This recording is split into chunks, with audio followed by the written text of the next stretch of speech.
السلام عليكم. هذا الحين مطبخي ركبته. طبعا هي هذا المطبخ لا أصغر لأنه في مخزن.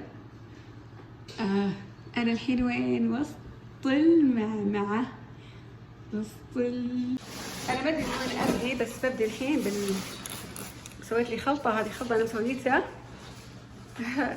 حلوة. الحين أبي أشوف، والله نظيف ما شاء الله، يعني دروج.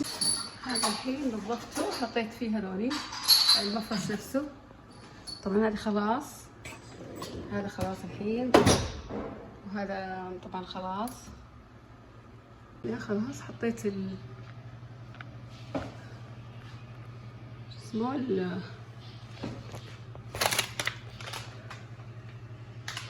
كل البهارات حطيتها هنا وهنا. خلاص هنا خلاص الحمد لله. هنا خلاص الحمد لله. خلاص هنا خلاص، وهنا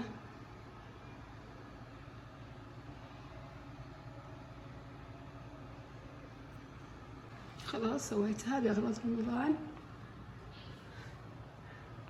خلاص يعني كلها سويتها الحمد لله.